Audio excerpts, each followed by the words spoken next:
What's the word? What's the word? What's the word, man? Today we here to talk about the top five picks in the NBA draft. Now I know we got some other people got drafted, whatever, but hey, we at where we at. You feel me? We going with the top five right now. Hey, get in here, bro. Like, comment, subscribe. Do that for your boy, man. It's the least you can do, man. The very least, the minimal. That's like, comment, subscribe. Do that for your boy. Now, if you know and if you don't know, let me go and lace you up. So, NBA draft came on today, bro. I didn't even know. I was sitting here on the couch, bro, actually looking, through my news feed, bro, and actually seeing that Peterson was the number two pick. I said, Lord have mercy, the draft going on tonight. I thought they was doing a projection or something. I was like, man, so out of touch, bro. But let's get into it, bro. So, number one pick, you got AJ coming out. Boom. He got drafted by Washington. It was reports coming out that AJ didn't want to play in Washington, but it was also reports coming out that AJ wanted to be the number one pick. So, it's one of those things. He looked pretty happy to me to be the number one pick, and I don't understand why he would be upset about playing with Trae Young over there in Washington. The East is a little easier, and you got a point guard that'll pretty much get you the ball, and also demands this and that on offense, bro. Like, so, regardless of if Anthony Davis stays or not, you feel me? Yeah, it'll be a nice little look for him. You know what I'm saying? So, hey, that happened. Number two for the Utah Jazz, you had Darian Peterson, and it was another thing coming out. Darian Peterson, it's one of those things coming out where they were saying that he didn't want to play for the Utah Jazz, bro. And it's like all these reports be coming out. They need to shut their ass up sometimes. They be reporting bullshit. That's what it sounds like to me. Bullshit. Be reporting bullshit. Bullshit. That's what I call bullshit. But let's get back to the story. Boom. They drafted Darren Peterson, whatever, and bro, that's a nice team they got over there too. Don't know who's going to pass the ball to who, but there are a lot of dribblers over there. You got Keontae George, shout out to him, out of here, out the DFW area, pretty much. You got Peterson at the two. Then you got Ace Bailey at the three. If I'm not mistaken, you got Jaren Jackson at the four, Laurie Marketing at the four, and then Jaren Jackson at the five. However they gonna slice that up, whatever the case may be. Athletic, but nobody is a passer out there. They need somebody to run. Either they gonna have to have a bad coach that run plays. I'm talking about a cold coach. You feel me? Like you gotta run some cold plays, bro. Otherwise, it's gonna be a lot of one-on-one basketball going on out there, man, and that'll be horrible to see. You feel me? So, hey, good young team, good young core, but they need something going on over there to put that group together. Number three, you had Boozer going to where did Boozer go?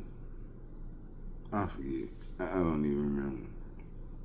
I don't remember what Boozer went. But Boozer went number three out of Duke. It's probably why I don't remember because he's a Dookie.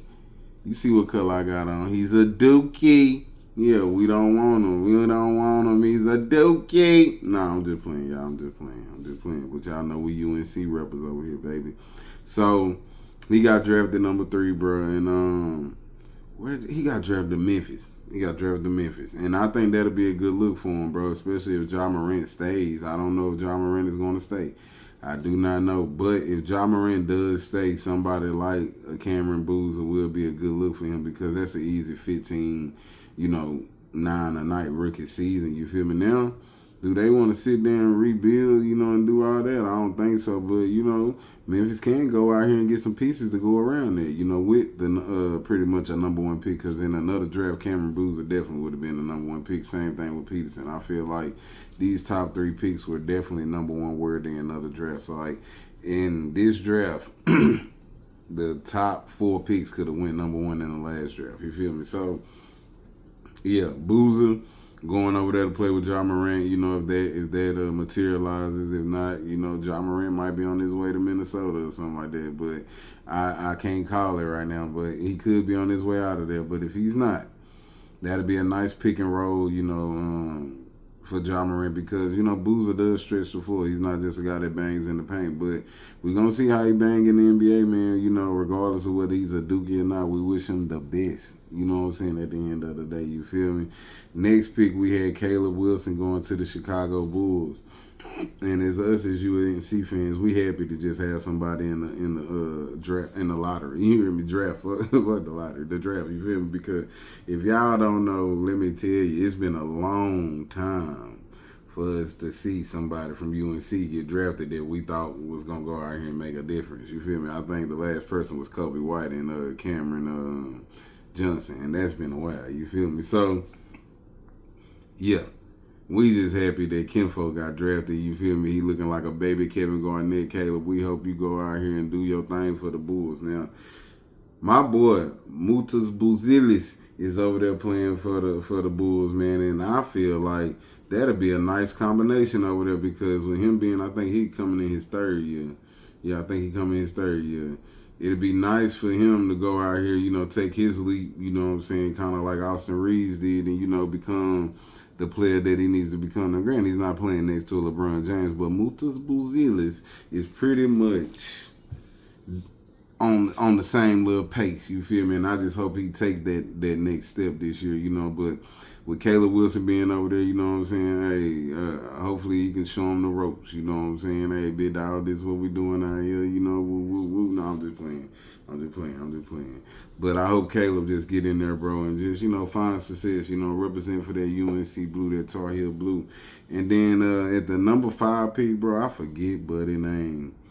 But I think he went to Illinois, and then he dropped 46, I think, in one game this year.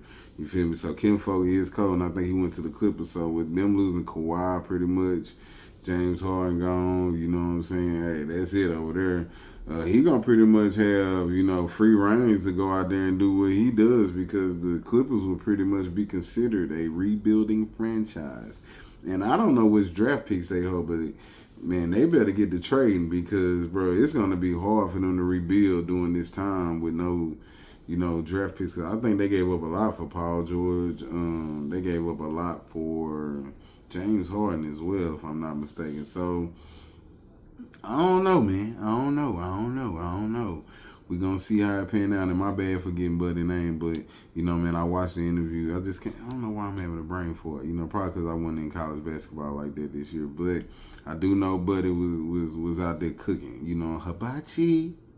Hibachi, you know what I'm saying? So, good luck to those young men. We hope y'all go out here in the NBA, bro, and fulfill your wildest fantasies and your biggest dreams, bro. And, just remain safe, be humble, and put the work in, man, and everything else to take care of itself. Y'all let me know down in the comments what y'all think about them top 5 picks, bro. And until then, I holla.